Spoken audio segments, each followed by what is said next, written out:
요셉의 이야기가 창세기 37장에서부터 시작해서 창세기 50장으로 마감이 됩니다. 요셉은 꿈의 사람으로 꿈을 가지고 살았고, 마지막에도 그의 꿈을 이야기하고 그 꿈이 후대에 이루어지게 되는 하나님의 축복을 받은 사람입니다.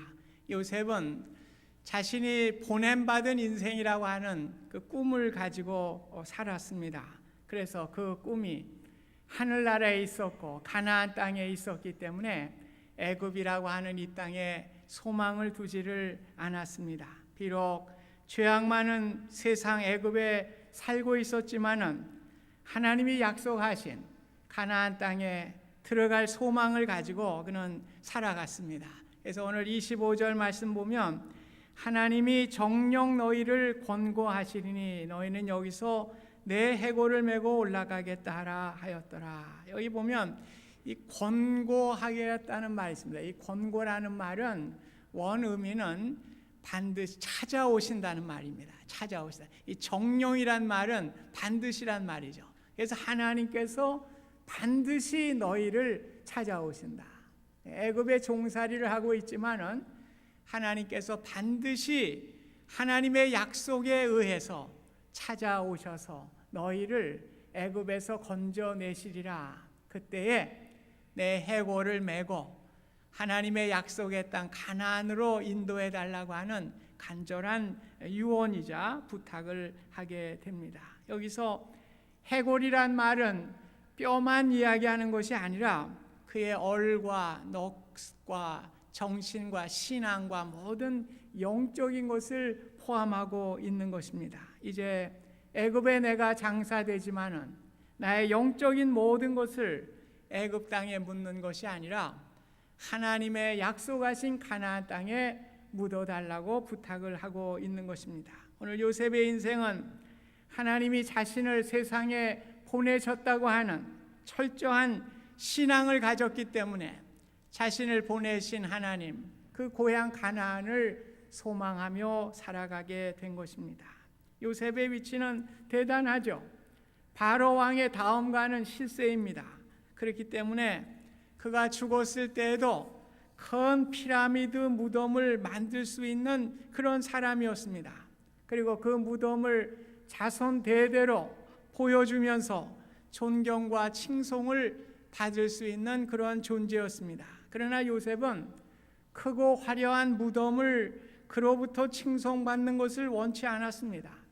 그는 17세에 애굽의 종으로 팔려와서 110세에 죽기까지 93년을 살았지만은 그의 꿈은 애굽에 있었던 것이 아니라 하나님의 나라, 약속의 땅 가나안의 그 꿈을 가지고 있었습니다. 이러한 요셉의 꿈과 믿음 때문에 세속에 묻히지 아니하고 영원으로 이어지는 삶, 즉 순수하고 진실된 삶을 그가 살아갈 수가 있게 된 것입니다. 요셉을 예수님의 예표라고 그러죠. 예수님처럼 자신의 영혼을 이 죄악된 세상에 묻지 아니하고 거룩한 땅 가나안에 묻고자 그곳만을 바라보며 일생을 흐트럼 없는 인생의 걸음걸이를 걷게 된 것입니다. 꿈에는 두 가지가 있습니다. 하나는 욕망입니다. 그것을 우리는 야망이라고 이야기를 합니다. 인간적인 야망은 세속적인 것이기 때문에 그것이 이루어진다고 해도 만족이 없어요. 자신뿐만 아니라 주위의 많은 사람들에게 불행과 상처만 남길 뿐입니다. 그러나 진정한 꿈은 하나님께서 주신 꿈을 말씀하고 있습니다. 결코 포기할 수 없는 꿈, 하나님의 영광이 되고 자신의 기쁨이요 이웃에게 봉사가 되는 이러한 꿈이 진정한 하나님의 꿈이 되는 것입니다. 요셉은 하나님이 주신 꿈을 일평생 부여잡고 거룩하고 의롭게 살아갔습니다.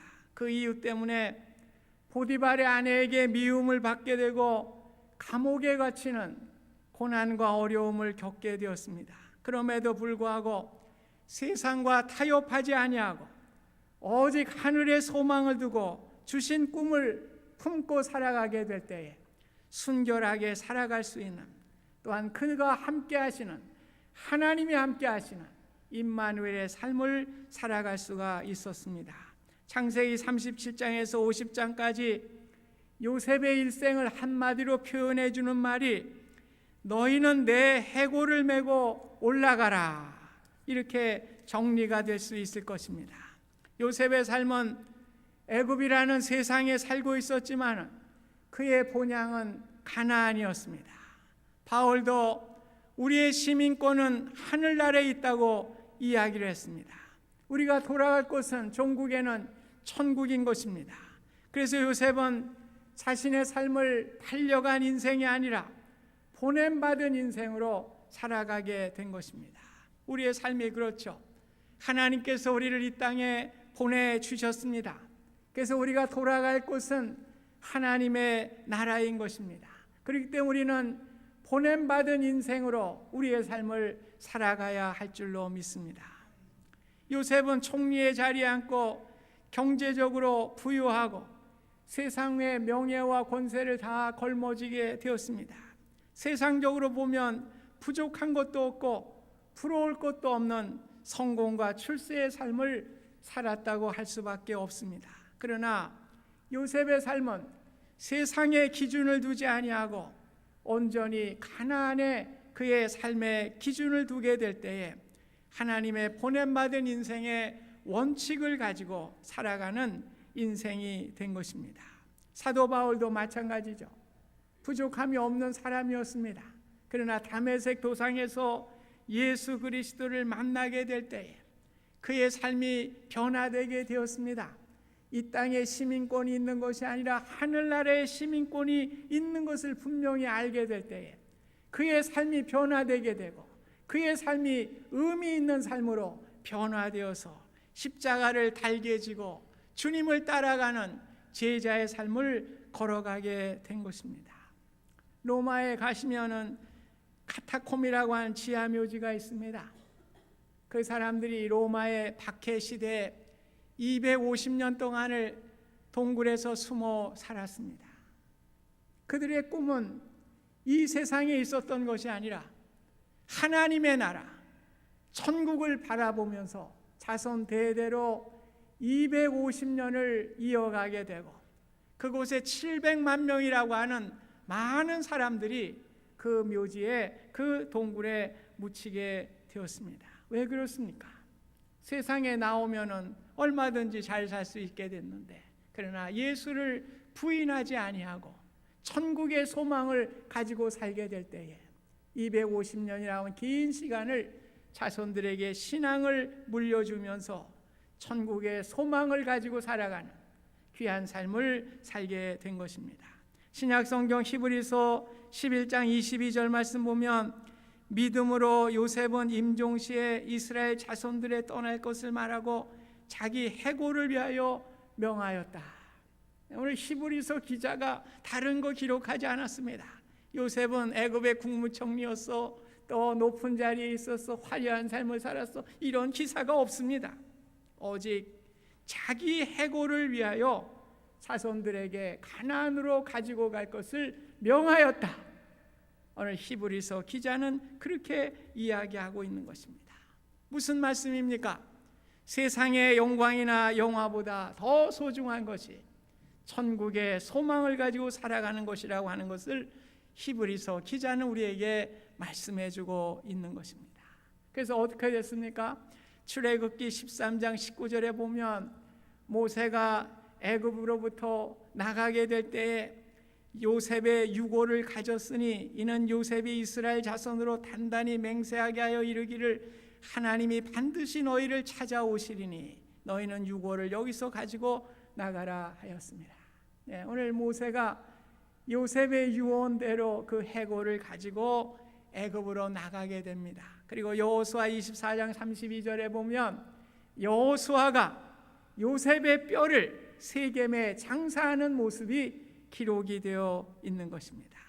요셉의 마지막 꿈까지 다 이루시는 하나님의 은혜를 우리가 보게 되는 것입니다. 오늘 요셉이라고 하는 한 인물을 통해서 성경의 역사를 통해서 우리에게 큰 교훈과 은혜를 주고 있는 것입니다. 교회도 마찬가지입니다. 교회는 건물이 아닙니다. 사람들의 모임인 것입니다. 그렇기 때문에 교회는 건물과 어떠한 외형적인 것을 가지고 영향력을 줄 수가 없는 것입니다.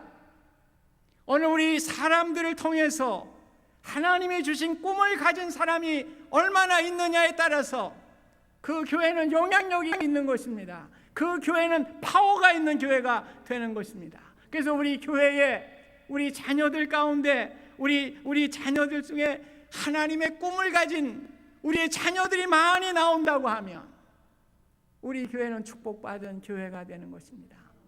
하나님의 큰 역사를 이루는 교회가 되는 것입니다. 제가 늘 예를 들자면은 리빙스턴은 스코틀랜드의 작은 시골 마을 출신입니다. 그때만 해도 예수를 알지 못했죠. 어린 소년이 마을에서 목사님이 오셔서 부흥회를 하게 하니까 이제 그곳에 참석을 했다가 은혜를 받게 됐습니다. 헌금 시간에 헌금을 하는데 이 소년이 가진 게 아무것도 없었어요.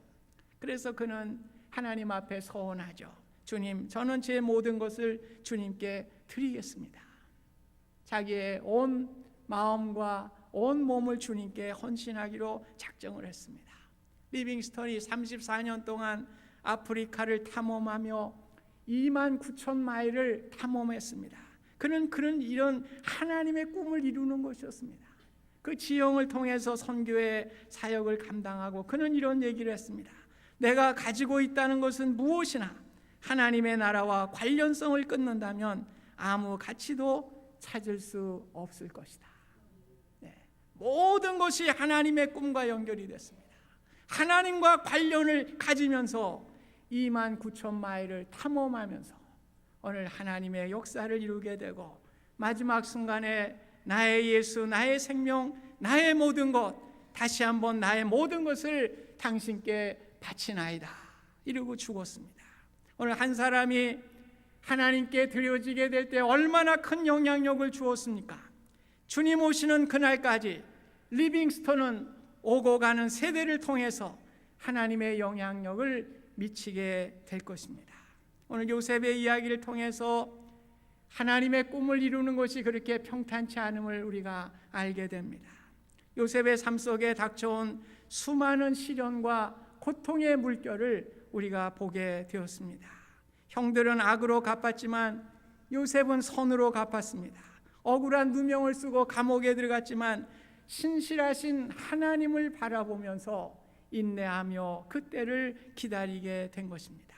요셉은 하나님의 때를 기다리면서 현실의 고난과 고통을 인내할 수 있었던 것은 하나님을 믿는 믿음을 가졌기 때문에 그렇습니다. 오늘 하나님께서는 끝까지 하나님의 선을 이루어 주시리라고 하는 것을 믿었기 때문에 수많은 시련과 고통의 물결이 자기에게 물려온다고 할지라도 하나님께서 합력하여 선을 이루어 주시리라 오늘 믿고 나아가게 될 때에 인내하며 승리할 수가 있게 된 것입니다. 사람은 누구나 한평생 살다가 갑니다. 두 평생을 사는 사람은 아무도 없습니다. 그렇기 때문에 우리는 언제나 인생의 마지막 말을 준비하며 살아가야 하는 것입니다. 오늘이 내 인생의 마지막이 될 수 있다는 마음을 가질 때에 인생을 새롭게 보게 되고 인생의 의미를 찾게 되는 것입니다. 제가 존경하는 목사님이 계시는데 그분은 1981년도에 돌아가신 분입니다. 해방 후에 1947년에 33세의 나이입니다. 신학을 공부하는 신학도입니다. 그 당시에 소생 불가능한 폐결핵 중증이라고 하는 판정을 받았습니다. 47년도에는 폐결핵에 대한 그런 게 별로 없죠. 폐결핵에 중증이 들어가면 다 죽는 겁니다. 그래서 마산의 결핵요양소에서 이제 수용이 돼서 생활을 하게 됩니다. 오늘 이 목사님이 마지막을 생각하면서 하나님 나라의 꿈을 생각하면서 내가 이곳에 있지만은 하나님의 일을 해야 되겠다. 그래서 그 결핵 환자들이 그 각혈을 하잖아요. 이 가래 침이 나오고 피가 토해지고 이렇게 얼마나 더럽습니까? 오늘 그 수용소에서 그거 닦는 일을 했습니다. 청소하는 일을 했습니다. 오늘 하나님께서 기적적으로 그를 치유하시고 그를 낫게 하셔서 그분은 33년 동안 경건한 목사로서 훌륭한 구약 신학자로서 아름다운 인생을 살아가신 김종준 목사님이십니다. 그 목사님의 내가 죽는 날이라고 하는 절망 상황 속에서 시를 지은 그 시를 여러분들에게 소개하도록 하겠습니다. 우리 프로젝트가 내가 죽는 날 그대들은 저 좋은 낙원 이르리니 찬송을 불러주오. 또 요한계시록 20장 이하를 끝까지 읽어주오. 그리고 나의 묘패에는 이것을 새겨주오. 임마누엘 단 한마디만을. 내가 죽는 날은 비가 와도 좋다. 그것은 내 죽음을 상징하는 슬픈 눈물이 아니라 예수의 보혈로 내 죄 씻음을 받는 감격의 눈물. 내가 죽는 날은 바람이 불어도 좋다. 그것은 내 모든 이 세상 시름을 없이 하고 하늘나라 올라가는 내 길을 준비함이라. 내가 죽는 날은 눈이 부시도록 햇빛이 비치어도 좋다. 그것은 영광의 주님 품에 안긴 내 얼굴의 광채를 보여줌이라. 내가 죽는 시간은 밤이 되어도 좋다. 캄캄한 하늘이 내 죽음이라면 저기 빛나는 별의 광채는 새하늘에 옮겨진 내 눈동자이리라. 내가 죽는 날 나를 완전히 주님의 것으로 부르시는 날 나는 이 날이 오기를 기다리노라. 다만 주님 뜻이면 이 순간에라도 닥쳐오기를. 번개와 같이 닥쳐와 번개와 같이 함께 사라지기를. 그 다음은 내게 묻지 말아다오. 내가 옮겨진 그 나라에서만 내 소식 알 수 있을 터이니 내 얼굴 볼 수 있을 터이니. 오늘 요셉은 하늘을 우러러 한 점 부끄러움 없는 아름다운 삶을 살았습니다. 그 비결은 내 해골을 가나안 땅에 가지고 가라고 하는 소망, 하나님의 나라의 소망을 가지고 살았기 때문에 이 땅의 미련도 아쉬움도 없이 하나님만 소망하며 그는 살아간 인생이었기 때문에 가능했습니다. 오늘 우리가 다 죽음 앞에 놓이게 됩니다. 저나 여러분이나 다 관 속에 다 들어가요. 장례할 때마다 느끼는 것이 있습니다. 물질을 많이 가졌던 사람이나 물질이 없이 가난하게 살았던 사람이나 명예와 권세를 가졌던 사람이나 명예와 권세가 없이 평범하게 살았던 사람이나 다 그 죽음의 관 속에서는 별 차이가 없습니다. 무슨 소용이 있습니까? 단지 우리가 그 죽으신 분을 상면하면서 무엇을 느낍니까? 인생의 마지막을 어떻게 살아왔는가? 그분을 회고하게 되는 것입니다. 내 인생이 지금보다 나중보다 맨 끝이 아름다운 인생이 되게 하소서. 우리의 기도의 제목이 되실 수 있기를 바랍니다. 저희들 신학교 다닐 때 우리 선배, 목사님들 또 선배들이 하는 얘기가 있습니다. 3가지를 준비해라. 첫째는 언제든지 말씀을 증거할 그 말씀을 하나 준비하고 살아야 된다. 2번째는 언제든지 목회지에서 떠날 준비를 하고 살아야 된다. 3번째는 언제나 죽을 준비를 하고 살아야 한다. 목회자에게 준 지침이 어찌 성도 여러분들에게도 동일하지 않겠습니까? 온 우주의 주인이셨던 예수님은 나그네의 삶을 살다 가셨습니다. 나그네는 그저 지나가는 다리를 건널 뿐입니다. 오늘 그 다리에 명예와 권세의 집을 짓지 않습니다. 물질의 집을 짓는 어리석은 사람이 없습니다. 오늘 기독교 신앙을 가졌다는 것은 다른 말로 표현하면 자신의 고향이 바뀌었다는 것을 의미하고 있습니다.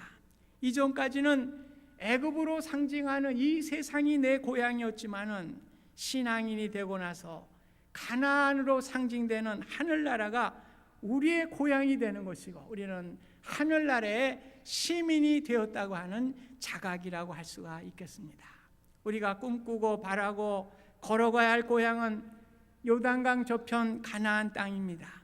하나님께서 약속의 땅으로 주신 그 땅, 젖과 꿀이 흐르는 땅, 그곳이 우리의 영원한 고향이 되는 것입니다. 가나안으로 가는 길, 그 길을 우리는 거룩한 길이라고 부릅니다. 그리고 그 길을 가는 사람들을 거룩한 사람이라고 우리가 부르고 있습니다. 요셉의 마지막 말을 통해서 가나안을 우리의 영원한 고향으로 삼고 우리의 얼과 넋과 정신과 모든 신앙, 우리의 모든 신앙이 애굽에 묻지 아니하고 가나안에 묻고자 하는 거룩한 길로 가시는 거룩한 순례자들이 다 되실 수 있기를 주님의 이름으로 축원드립니다. 감사하신 하나님, 저희들을 하늘로부터 보내주신 보냄받은 자로 살게 하여 주시고 우리의 소원이 하늘나라가 되게 하여 주셔서 거룩한 순례자의 길을 걸어갈 수 있도록 축복하여 주시옵소서. 예수님의 이름으로 기도하옵나이다. 아멘.